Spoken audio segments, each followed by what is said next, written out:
गोडॉट multiplayer game development series में आज हम लोग सीखने वाले हैं कैरेक्टर मूवमेंट और एनिमेशन। तो स्टार्ट करते हैं। इसके लिए हम लोग मैनुअली टाइप नहीं करने वाले, इसके लिए हम लोग प्रॉपर कोडिंग करेंगे। तो आपको दो चीज़ रेडी कर लेना है। सबसे पहला अपना कैरेक्टर जिसमें सारे एनिमेशन रहेगा, ये आपको बनाना पड़ता है ब्लेंडर में, या फिर अगर आपके पास ऑलरेडी रिग्ड कैरेक्टर है जिसमें एनिमेशन हों तो वो आप यूज़ कर सकते हो। और अगर आपको इसी के लिए सेपरेट ट्यूटोरियल चाहिए कि कैसे हम लोग ब्लेंडर में अपना कैरेक्टर और उसमें एनिमेट कर सकते हैं, तो बस कमेंट कर देना, मिल जाएगा। तो यहाँ पे आप देख सकते हो मेरे पास ऑलरेडी बहुत सारे एनिमेशन एडेड हैं कैरेक्टर में। तो एनिमेशन ऐड करने के बाद आपको इसको एक्सपोर्ट कर लेना है जीएलबी फॉर्मेट में, क्योंकि गोडर में जीएलबी फॉर्मेट सपोर्ट करता है। जब आप कोई भी कैरेक्टर डाउनलोड करते हो तो वो एफबीएक्स में रहता है, तो आपको उसको जीएलबी में यूज़ करना है। इसके बाद आपको अपने गोडॉट में आ जाना है, और यहाँ पे आप देख सकते हो कि मेरे पास कैरेक्टर जो प्लेयर सीन है वो सेटअप है। तो मैं आपको एक नया सीन सेटअप करके दिखाता हूँ कि कैसे करते हैं। तो सबसे पहले जब भी आप कोई कैरेक्टर नोड सेटअप कर रहे हो तो आपको रिक्वायर्ड रहता है एक कैरेक्टर बॉडी 3D। आपका जो रूट नोड रहेगा वो रहेगा कैरेक्टर बॉडी 3D। तो आपको आना है यहाँ पे अदर नोड, और यहाँ पे टाइप करना है कैरेक्टर बॉडी 3D, और उसको क्रिएट कर लेना है, और उसको आप कोई भी नाम दे दो। इसके बाद यहाँ पे आपको एरर शो करेगा, जो कि होता है कि हमको अगेन जैसे हमने एनवायरमेंट के लिए किया था, हमको एक कोलिजन शेप चाहिए, सेम प्लेयर के लिए भी हम लोग को कोलिजन शेप चाहिए रहता है। तो मेरे पास ऑलरेडी इस वाले सीन में है, तो इसको यूज़ कर लेते हैं। तो यहाँ से आपको कोलिजन शेप 3D ले लेना है, जो कि उसका चाइल्ड रहेगा, और सीन को हम लोग सेव कर देते हैं। जैसे ही मैं यहाँ पे पॉलीगॉन डाला, यहाँ पे देख सकते हो एरर हट गया। तो विलेज को भी जो चेंजेस मैं किया हूँ उसको सेव कर लेते हैं, और उसको भी सेव कर लेते हैं। क्योंकि ऑलरेडी मेरा गेम बना हुआ है, इसलिए मैं सारे को भी टेस्ट में डाल रहा हूँ। जब आप गेम बनाओगे तो प्रॉपर सीन को सीन वाले फोल्डर में डालना, और स्क्रिप्ट को स्क्रिप्ट वाले फोल्डर में डालना। इसके बाद हम लोग को अपना प्लेयर का मॉडल डालना रहेगा, जो कि ऑलरेडी मेरा रेडी है, और अपना ट्रांसफॉर्म रिसेट कर देना है। तो आप देख सकते हो कि बॉडी का साइज और पॉलीगॉन शेप का 3D का साइज सेम है, तो हम लोग को इसमें कुछ काम नहीं करना पड़ेगा। अदरवाइज हम लोग को पॉलीगॉन शेप को भी एडजस्ट करना पड़ता है। इसके बाद करना है राइट क्लिक करके मेक लोकल, जिससे हमारा सारा पार्ट अलग अलग हो जाएगा, जो मॉडल अलग और उसका एनिमेशन प्लेयर अलग। और एनिमेशन प्लेयर को हम लोग को ड्रैग करना है और कैरेक्टर बॉडी 3D के अंदर डाल देना है, ताकि वो डायरेक्ट चाइल्ड रहे। अभी अगर मैं दिखाऊँ नीचे एनिमेशन में आ जाऊँ, तो आपको सारे एनिमेशन जो भी इसमें यूज में दिखाई देंगे। इसमें बहुत सारे एनिमेशन है, और कोई से आप टेस्ट कर सकते हो प्ले करके। तो सबसे पहले आपको सीन को सेव कर लेना है, कंट्रोल एस करके आप सेव कर सकते हो। इसके बाद सेव करने के बाद आपको एक सीन में स्विच करना रहेगा, क्योंकि अभी आप अगर देखोगे तो ये सारे जो कंट्रोल्स हैं इनएक्टिव दिखा रहे हैं। इसको एक्टिव करने के लिए हमको एक बार सीन स्विच करना रहता है, और फिर अगर मैं अगेन लोड करूंगा सेम सीन, तो ये सारे कंट्रोल्स एक्टिव हो जाएंगे। तो हम लोग को कुछ कुछ एनिमेशन है जो लूप में डालना पड़ेगा, जैसे कि रन एनिमेशन है तो इसको हम लोग को लूप ऑन करना रहता है, ये लूप ऑप्शन है। और जो वॉक एनिमेशन है उसको लूप में डालना रहेगा। और अगर मैं प्ले करके दिखाऊं तो इस तरह से चलता हुआ आपको दिखाई देगा। इसके अलावा हम लोग को और क्या चाहिए, हम लोग को चाहिए स्प्रिंग आर्म ऑफसेट। जब हम लोग कैमरा अटैच करते हैं प्लेयर में, तो हम लोग अगर चाहते हैं वो स्टैटिक ना रहे, बल्कि फ्रीली माउस से हम लोग मूव कर सकें, जैसे आप जीटीए गेम्स या फिर कोई भी ओपन वर्ल्ड गेम में देखे रहोगे, तो उस टाइप का करने के लिए हम लोग को चाहिए रहता है स्प्रिंग आर्म ऑफसेट। बहुत ही सिंपल नोड स्ट्रक्चर है। आपको ये रूट नोड 3D लेना है, उसके नीचे स्प्रिंग आर्म लगाना है, और उसके नीचे कैमरा लगाना है। इसको भी हम लोग कैरेक्टर बॉडी 3D के अंदर डाल देंगे। तो हम लोग को प्लेयर सीन में इतना चीज़ चाहिए। पहला, एक कैरेक्टर बॉडी 3D जो रूट नोड रहेगा, उसका चाइल्ड हमारा एक्चुअल मॉडल, जिसको हम लोग लोकल में चेंज करना है ताकि उसका सारा जो पार्ट्स अलग अलग हो जाए। थर्ड, हम लोग को रिक्वायर्ड रहता है कोलिजन शेप, और फिर स्प्रिंग आर्म ऑफसेट। अगर आप स्प्रिंग आर्म ऑफसेट नहीं भी यूज़ करते तो चलता है, लेकिन बेटर रहता है फंक्शनलिटी में। अब आता है हमारा मेन पार्ट, जो कि रहता है स्क्रिप्टिंग, और जो कि सबसे ज़्यादा टाइम वेस्टिंग चीज़ है, और मज़ा नहीं आता है करने में। क्योंकि हो सकता है आप एक बार में स्क्रिप्ट जनरेट कर लो, लेकिन उसको बार बार डिबॉग भी करना पड़ता है टेस्ट करके। तो चलो देखते हैं कैसे करना है। सबसे पहले, क्योंकि हम लोग मैनुअल तो स्क्रिप्टिंग करने वाले हैं नहीं, तो इसके लिए हम लोग को यूज़ करना रहता है एआई टूल। इसके लिए आपको बेस्ट है, या तो आप क्लॉड के साथ जा सकते हो, इसमें अच्छा स्क्रिप्टिंग हो जाता है, और या फिर आप डीपसीक यूज़ कर सकते हो, ये भी देता है, लेकिन थोड़ा सा क्लॉड से स्लो है। और कभी भी चैट जीपीटी यूज़ मत करना स्क्रिप्टिंग के लिए, नहीं तो आपका दिमाग खराब हो जाएगा, क्योंकि चैट जीपीटी प्रॉपर स्क्रिप्टिंग करके नहीं देता। तो हम लोग या तो डीपसीक यूज़ करेंगे या फिर क्लॉड यूज़ करेंगे। लेकिन इससे पहले आपको क्या करना है, ताकि एआई को आप गाइड कर सको कि आपको क्या स्क्रिप्ट चाहिए, कैसे बनाना है। तो पहले आप एक डॉक्यूमेंट में अपना सारा कंट्रोल्स मेंशन कर दो। फॉर एग्जांपल मैंने यहाँ मेंशन कर रखा है कि जब मैं डब्ल्यू प्रेस करूँ तो वो फॉरवर्ड जाएगा, और फॉरवर्ड में मतलब कौन सा डायरेक्शन, प्लस जेड। अगर आप गोडॉट में आओगे तो यहाँ पे आपको सारे डायरेक्शंस मिल जाएंगे। गोडॉट में जो फॉरवर्ड रहता है वो रहता है प्लस जेड, और जो लेफ्ट रहता है वो रहता है माइनस एक्स और राइट रहता है +x और बैकवर्ड रहता है -z। तो इसके हिसाब से आपको बता देना है, इंस्ट्रक्शंस दे देना है इसको कि w मतलब +z रहेगा। और अगर मैं डी प्रेस करूँ तो मेरे को अपने एक्चुअल कैरेक्टर बॉडी 3D को रोटेट नहीं करना है, जो हमारा विजुअल मॉडल रहेगा उसको रोटेट करना है। तो वो होगा -z में मूव करेगा और रोटेट होगा कैरेक्टर 180 डिग्री। वैसे ही सारी चीज़ आपको मेंशन कर देना है। फिर आपको एनिमेशन भी मेंशन करना रहता है कि अगर मैं मूव कर रहा हूँ, चाहे मैं W प्रेस करूँ ASG, तो उस टाइम एनिमेशन प्ले होना चाहिए वॉकिंग का। और शिफ्ट जो रहेगा वो टॉगल रहेगा। आप मेंशन कर दो। आप 2 टाइप से बटन यूज़ कर सकते हो, या तो शिफ्ट में होल्ड करूँ और W प्रेस करूँ तो रन होगा, या फिर शिफ्ट एक बार क्लिक करूँ और वो रन मोड में अपने आप स्विच कर जाए। तो मैं टॉगल प्रेफर करता हूँ। तो आपको डाल देना है कि शिफ्ट रहेगा, टॉगल रहेगा वो, और इससे रन होना चाहिए और एनिमेशन होना चाहिए रन का। और एक सबसे इम्पोर्टेंट चीज़ जो आपको और एक ध्यान रखना है कि जब हम लोग स्क्रिप्टिंग करते हैं मूवमेंट का या फिर प्लेयर का, तो हम लोग को बॉर्डर में ऑप्शन रहता है इनपुट कंट्रोल्स के लिए अलग से, जो कि हम लोग प्रोजेक्ट सेटिंग में करना पड़ता है। लेकिन अगर हम नहीं चाहते कि आप इनपुट कंट्रोल सेट करो, हालांकि जब हम लोग प्रोफेशनल गेम बना रहे हैं तो इंपॉर्टेंट है कि आप इनपुट कंट्रोल सेट करो ताकि प्लेयर खुद से वो चेंज कर पाए। लेकिन अगर आप चाहते हो कि डायरेक्टली वो स्क्रिप्ट में रहे तो आपको मेंशन करना पड़ेगा कि जितने भी कंट्रोल्स हैं उसको इनपुट फंक्शन में डालो स्क्रिप्ट के अंदर ही। मेरे को अलग से उसको कंट्रोल को सेट करना नहीं है, तो वो आप कर सकते हो। इसके बाद माउस में रहेगा फ्री कैमरा मूवमेंट।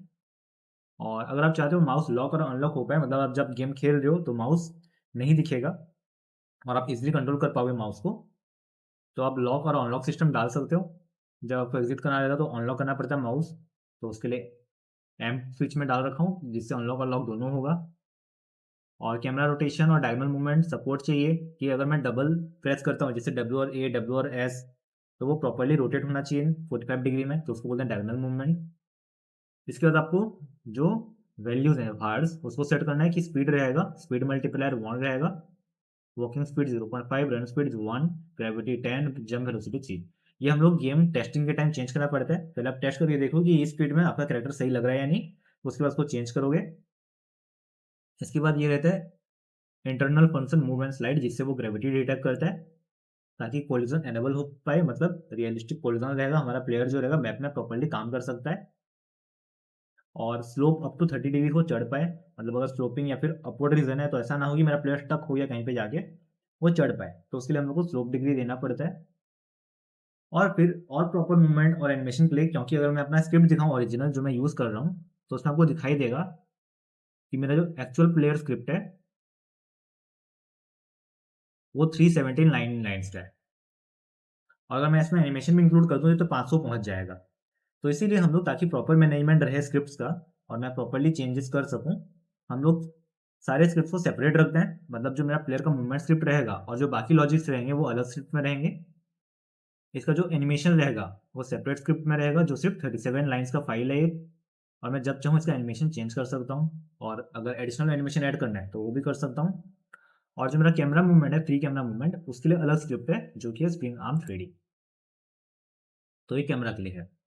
तो आपको तीनों स्क्रिप्ट को अलग-अलग रखना है ताकि अगर आपको कोई चेंजेस करना पड़े या फिर और भी एडवांस फीचर्स आपको बाद में इंक्लूड करना है और भी एनिमेशन इंक्लूड करना है, तो आप इजीली उसमें वर्क कर पाओगे। तो इसीलिए मैंने यहाँ पे मेंशन कर दिया है कि हमारा जो मूवमेंट स्क्रिप्ट रहेगा सेपरेट रहेगा, जो कि ऐड होने वाला है कैरेक्टर बॉडी 3D में। जो एनिमेशन स्क्रिप्ट रहेगा वो भी सेपरेट रहेगा और ये अटैच होगा हमारे विजुअल मॉडल नोड 3D में। और जो स्प्रिंग आर्म ऑफसेट है वो भी सेपरेट रहेगा, जो कि ऐड होगा नोड 3D में। हमारे एक्सपोर्ट वेरिएबल्स, मतलब जो मैं इंस्पेक्टर से सेट करने वाला हूँ। फॉर एग्जांपल अगर जो ऑलरेडी प्लेयर सीन है मेरा वहाँ पाओगे, तो जब हम लोग स्क्रिप्ट को अटैच करेंगे तो हम लोग को ऑप्शन मिलेगा कि हम लोग अपना विजुअल मॉडल जो है वो अटैच कर सकें और जो स्प्रिंग आर्म ऑफसेट है उसको अटैच कर सकें। और सेम अगर मैं मॉडल में आ जाऊँ तो उसमें भी दो ऑप्शन रहता है, एक रहता है कैरेक्टर बॉडी 3D ऐड करना और एक एनिमेशन पेयर को ऐड करना। तो ये हम लोग को एक्सपोर्ट वेरिएबल्स में डालना रहता है। और स्प्रिंग आर्म ऑफसेट में ज़्यादा कुछ नहीं है, बस आपको स्प्रिंग आर्म सेट करना रहेगा, जो कि ऑलरेडी यहाँ पे नीचे चाइल्ड है, और फिर कैमरा अटैच करना रहेगा। तो यहाँ पे भी आप डाल सकते हो export variable cam spring arm. इसके बाद आपको पूरा ये कॉपी कर लेना है और डिप में डाल देना है और मेंशन कर दो कंट्रोल से पहले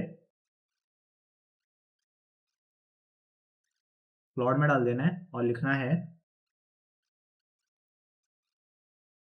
जब आप प्लॉट में डाल रहे हो आपको ये मेंशन करना इंपॉर्टेंट है कि आपको सारे स्क्रिप्ट सेपरेट चाहिए, नहीं तो ये एक बार में मर्ज कर देता है और आप कॉपी पेस्ट नहीं कर पाओगे। तो आपको मेंशन करना है कि मेरे को 3 सेपरेट चाहिए और ऐसा जो मैं कॉपी पेस्ट कर पाऊँ, और फिर बस आपको एंटर कर देना है, स्क्रिप्ट बनाना चालू कर देगा।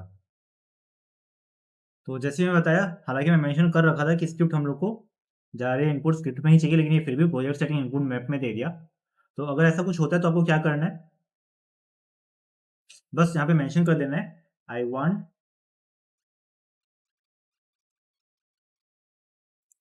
तो इसलिए मैंने बोला कि जो स्क्रिप्टिंग रहता है बहुत ही ज़्यादा टेंशन का काम रहता है, क्योंकि हर बार एआई हम लोग को पूरा प्रॉपर सही करके नहीं देता।